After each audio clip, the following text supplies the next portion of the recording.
트럼프 미국 대통령이 북한이 핵무기 57개를 갖고 있다고 주장했습니다.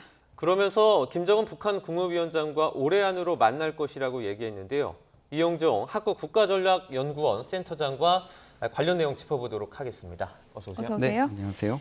네, 트럼프 미국 대통령이 북한이 핵무기 57개를 갖고 있다. 네. 구체적인 수치까지 언급을 했는데 먼저 트럼프 미국 대통령의 발언 내용을 듣고 오겠습니다. He has 57 very powerful nuclear weapons. Should have never allowed it to happen. They should have never allowed it. If I were president, I wouldn't have allowed it. But he's got them. And I know Kim Jong-un very well, and he's going to be fine. As long as we have a smart president, he's going to be fine. 네. 57개, 네. 뭐 50여 개도 아니고 57개라는 건 뭐 정보를 뭐 근거를 갖고 얘기하는 것 같은데 어떻게 봐야 됩니까? 일단 미국 대통령으로서 북한에게 베일에 쌓여 있는 북한에게 구체적인 숫자를 언급함으로써 좀 정보력을 과시하는 측면이 하나 있죠. 또 하나는 명분보다는 이제 트럼프 대통령이 실리를 취하는 이런 스타일인데 네. 그런 핵에 대한 어떤 그 뭐 무기고에 얼마의 핵이 있다 이런 부분보다는 현실적으로 이걸 어떻게 넘어설 수 있을 것인가 이런 부분을 좀 던진 측면도 있는 것 같습니다. 그리고 사실은 트럼프 대통령이 이 핵의 본질에 대해서 너무 잘 알고 있는 것 같아요. 예. 조금 전에도 얘기하지만 그렇게 돼서는 안 됐어야 된다. 북한이 핵을 갖게 놔둬서는 안 됐어야 된다면서 전임 대통령들의 비핵화 정책, 북한 대북 정책을 비판하면서 이제 어쩔 수 없이 갖게 된 다음에는 태도가 이제 완전히 바뀌는 거죠. 이제는 김정은과 내가 잘 지내야만 그걸 관리할 수 있다. 예. 이런 핵을 가진 사실상의 핵 보유국을 어떻게 다뤄야 되는지 이런 부분을 이제 알고 있으니까 김정은을 잘 달래려면 협상장으로 유인을 해야 되니까 핵에 대해서도 숫자까지 언급하면서 인정을 해주고 또 거기에다 덧붙여서 한미연합훈련 축소라든가 이런 실질적인 카드까지 던져서 뭔가 좀 김정은의 마음을 움직이려 하는 것 같습니다. 저희가 앞서 속보로도 전해드리긴 했는데 그런데 그 국방회의 중에 안규백 장관이 네. 지금 뭐 파악된 바로는 북한의 핵무기가 한 80에서 120개다 이렇게 네. 좀 언급을 했었거든요. 그러니까 트럼프 대통령의 발언과 좀 차이가 있는 것 같아요. 그렇습니다. 우리 정부, 한국 정부도 사실 뭐 독자적으로 우리가 판단한 건 아니고요. 이게 한미연합 정보에 의해 가지고 그동안 판단이 되어 온 거거든요. 근데 숫자 차이가 커요. 네, 과거에 이제 예. 50개 정도에서 90개 정도로 한동안 굳어 있다가 예. 이제 좀 보수적으로 보는 입장에서는 뭐 그 정도였는데 100개가 넘는다는 주장도 있었죠. 그런데 트럼프 대통령은 아마 그런 정보 판단 숫자 중에서 가장 보수적인 숫자, 정말 있는 걸로 확인된 숫자 이거를 57개라고 찍은 것 같고요. 안규백 장관이 그렇다고 해가지고 트럼프 대통령이 57개라 그런다고 갑자기 한미 그동안의 정보 판단을 낮출 수는 없잖아요. 예. 그러니까 기존의 판단을 아마 국회에다가 보고하는 이런 형태를 취한 것 같습니다. 김정은 위원장이 남한 뉴스를 본다 이런 얘기도 이제 많이 나오는데 네. 이 뉴스를 보면서 뭐 들켰다 이렇게 생각을 할지 아니면 헛정보다 이렇게 생각을 할지 속내가 좀 궁금해요. 글쎄요, 아무래도 뭐 예. 트럼프 대통령이 얘기한 그 숫자 자체가 예. 저는 더 의미는 있을 거라고 예. 봅니다. 네, 한미 연합이 판단하는 그런 부분보다는 트럼프 대통령한테 보고가 되는 그런 고급 정보라든가 이런 것들이 그냥 단순히 추산치가 아니고 어떤 정보 판단이라든가 이런 것들을 근거로 했을 가능성이 높다고 봅니다. 숫자를 말했다는 건 이미 핵 보유국이라는 것을 우리가 인정하지 않을 수 없다 뭐 이런 의미가 내포된 거예요. 어떻게 그런 봐야 의미가 됩니까? 깔려 있죠. 그러니까 예. 아직까지 이제 국제 원자력 기구라든가 NPT 체제에서의 5개 핵 강대국 그 반열에 끼워줄 수는 없지만 적어도 인도, 파키스탄, 이스라엘처럼 그동안 사실상의 핵 보유국이었던 3개 국가 네. 그 다음에 이제 9번째로 올릴 수밖에 없는 현실 이런 부분을 트럼프가 이번에 사실 처음으로 이렇게 좀 시사를 한 거다 이렇게 예. 볼 수 있습니다. 북한 입장에서는 그러면 트럼프 대통령의 이런 뭐 북한이 핵을 가지고 있는 것 같다라는 그 발언 자체가 또 본인들의 위상이나 이런 부분에 있어서 또 변화를 좀 꾀할 수 있을 것 같아요.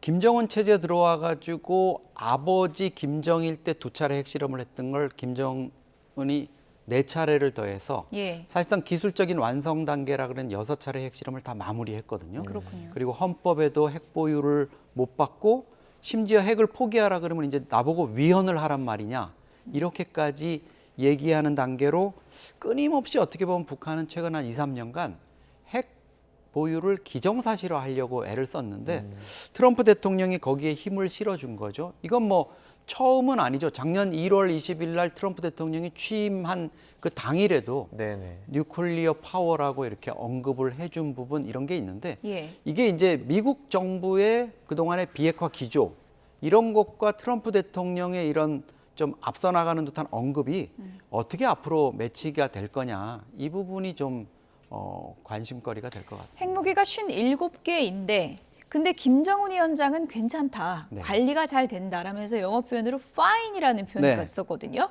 이건 트럼프 미국 대통령만의 그냥 근거 없는 자신감이라고 해야 되나? 뭐라고 해야 되나요? 전제가 있죠. 나같이 예. 똑똑한 사람이 집권하는 그 전제 조건 하에서 김정은의 핵 보유는 안전하다. 아. 내가 김정은과 잘 지낼 수 있으니까. 예. 근데 사실 우리 입장에서는 이게 뭐 그렇게 반가운 소리일 수가 없는 게 네. 트럼프 대통령 임기가 이제 2년 조금 더 남았잖아요. 예. 그러면 2년이라는 건 사실 뭐 정책이라든가 이런 그 기간으로 보면 순식간에 지나가는 기간인데 트럼프 대통령이 핵 문제에 대해서 이렇게 북한의 핵을 적극적으로 전향적으로 인정해 주는 듯한 행보를 하고 한미 훈련이라든가 한미 동맹의 근간이 있었던 거를 다 이렇게 허물어 버린다면은 예. 트럼프 대통령은 그렇게 즐기고 과시하고 나가면 되지만 그 뒤에 뒷감당은 한국 정부뿐만 아니라 그럼 미 국방부나 미 국무부는 앞으로 대북 정책을 어떻게 가져갈 거냐. 트럼프 시기 때 거를 회귀시킬 수는 있겠지만 예. 그것도 일정한 한계가 있을 거 아닙니까? 그런 면에서 지금 우려가 나오고 있는 거라고 이렇게 볼 수 있습니다. 미국의 공식적인 북한에 대한 기조는 뭐예요? 아직도 비핵화를 유지하고 있는 거예요? 분명합니다. 그거는. 비핵화 기조 부분은 국무부라든가 백악관도 트럼프 2기 행정부의 대북, 북핵에 대한 입장은 북한 비핵화 추진이다. 네. 이렇게 돼 있고요.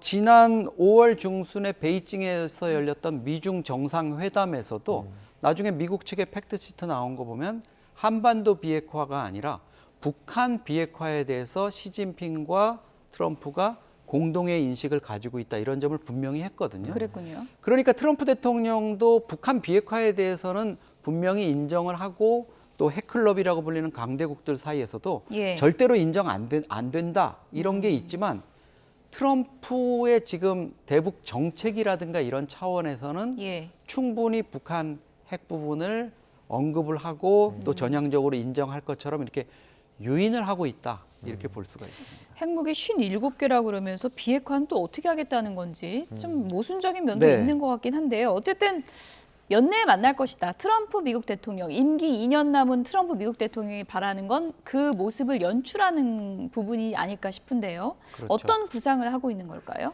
일단 이란에 대해서 흥미를 잃었고 이란에서 예. 많은 실점을 했기 때문에 예. 북한 문제, 김정은을 다시 보자. 이거 잘하면 흥행이 되겠다. 트럼프는 10년 넘게 자기 이름으로 TV 쇼를 한 사람이잖아요. 예. 그러니까 어떤 손님을 모시고 어떤 주제를 이 시점에 해야 흥행이 가장 잘 되고 시청률이 오르는지 정확히 알고 있거든요. 이란의 시청률이 떨어졌다는 거군요. 그럼요. 그거는 시청률을 떨어지는 정도가 아니라 완전히 폭망한 수준이기 예. 때문에 11월 3일 중간 선거를 겨냥한 뭔가 이벤트를 만들어야 됩니다. 그러다 보니까 김정은을 어떤 식으로든지 일기 때 3번 본인이 만났던 그 상태로 다시 회담장에 끌어내는 그게 급선무가 되고 있죠, 지금. 에이펙 전후에 만날 수 있다라는 그런 얘기가 나왔는데 지금 언급해 주신 것처럼 사실 중간선거는 11월 3일이잖아요. 그러니까 더 흥행을 하려면 사실 중간선거 전에 만나야 되는 거 아닙니까? 당연한 말씀입니다. 그러니까 11월 18, 19일 날 열리는 에이펙 얘기를 많이 하고 뭐 월스트리트 저널도 그 얘기를 하고 있는데요. 예. 그거는 시점도 맞지 않지만 성사 가능성이라는 측면에서도 또 김정은의 어떤 호응을 이끌어낸다는 측면에서도 맞지가 않습니다. 중국 선전에서 열리니까 김정은이 중국은 좀 편안하게 생각할 거다. 그거 뭐 인정할 수 있습니다. 또 네. 트럼프가 오는 아시아 지역에 오니까 그걸 계기로 해서 만난다. 이것까지도 가능한데 예. 김정은은 다자 외교 무대에 한 번도 서본 적이 없습니다. 작년 9월에 북중러 중국 전승절 행사에 가는 그 정도는 가능하지만 에이펙이라는 게 얼마나 큰 다자 무대입니까? 그렇죠. 그런데 여기에 가가지고 트럼프를 만나는 것뿐만 아니라 여러 가지 다자 외교에서 뭐를 한다? 이게 적합하지가 않고요. 네. 특히 김정은 입장에서는 한 가지 이제 좀 꺼름직한 게 있죠. 이재명 대통령이 에이펙에 가잖아요. 예. 그러면 가서 트럼프를 만나는데 이재명 대통령과 어떤 관계를 보여야 되느냐 이게 이제 문제인데 예. 한국 정부는 당연히 북미 관계의 페이스메이커 역할을 지금 자처하고 있잖아요. 예. 네. 그러면 어떻게 해서든지 미국 측에 얘기를 해서 거기에 뭔가 중재하거나 아니면은 동참하는 모습을 이렇게 보일 수 있는 그런 그림을 연출하고 싶은 게 당연히 이재명 정부의 욕심일 그렇죠. 거거든요. 예. 2019년 6월에 판문점에서 트럼프와 김정은이 만날 때도 문재인 당시 대통령이 거기에 중재자 역할로 이렇게 갔는데 남북미 이렇게 예. 대화가 되고 근데 그때 있죠. 김정은 예. 표정이 안 좋았잖아요. 그리고 나중에 밝혀진 직후에 트럼프한테 보낸 친서에 보면 저 문재인 한국 대통령을 빼고 좀 만나자. 아. 성가시다. 우리끼리 다음에는 직접 만났으면 좋겠다. 이런 게 있는데 지금 트럼프 입장에서 과연 이재명 정부의 입장까지 고려해 가면서 북미 관계를 가져갈 수 있느냐. 예. 이런 측면에서 보면 적어도 에이펙 이전에 그 11월 3일 중간선거 이전에 만나서 중간선거의 어떤 흥행 효과 이런 것들도 만들 수 있고 예. 또 김정은이 조금 더 편한 자리에서 만날 수 있는 그런 선택을 하게 될 것 같습니다. 만약에 북미 대화가 이루어진다면 시점이나 장소 이 부분이 이제 상당히 정치적인 의미가 커질 것 같고요. 중요한 건 북한인데 네. 북한의 입장이 지금 명료하게 나오는 게 없고 오히려 김여정은 뭐 관심 없다 뭐 이런 표현을 하더라고요. 그러니까 금시초문이라는 예. 얘기죠. 그 얘기도 저는 일견 타당한 것 같습니다. 만약에 트럼프 대통령이 정말 뭐 친서 수준을 보내고 김정은이 거기에 화답을 하고 이런 정도라면 네. 김여정이가 저렇게 반응하기는 좀 무리겠죠. 뭐 그렇군요. 친서가 나오거나 이럴 수 있으니까. 아마도 제 판단에는 트럼프 대통령이 그동안 뉴욕에 있는 북한 대표부, 유엔 대표부를 통해 가지고 몇 차례 시도를 했는데 네. 그동안에는 북한 입장에서 뭐 레터라든가 이런 거 제안서 같은 걸 받지 않다가 적어도 그걸 수용하는 듯한 이런 움직임을 보인 거 이런 걸 트럼프 특유의 어떤 화법으로 미리 기정사실화하고 자기한테 유리하게 해서 긍정적인 반응이 왔다. 이렇게 좀 블러핑을 했는데 김여정 입장에서는 조금 더 명확한 메시지를 우리한테 줘야 되지 않느냐. 우리는 지금 너희들 제안을 받은 상태가 아니다. 아, 불충분하다. 이렇게 얘기를 해서 다시 공을 트럼프 쪽에다 넘긴 거다. 이렇게 볼 수 있겠습니다. 네. 네. 어쨌든 뭐 두 지도자들 간의 관계는 그래도 훌륭하다라고 표현을 한 거 보면 분위기가 나쁘지는 않은 것 같은데 구체적인 시점이 좀 언제 잡힐지 보도록 하겠습니다. 지금까지 이영종 한국국가전략연구원 센터장이었습니다. 오늘 말씀 고맙습니다. 네. 고맙습니다.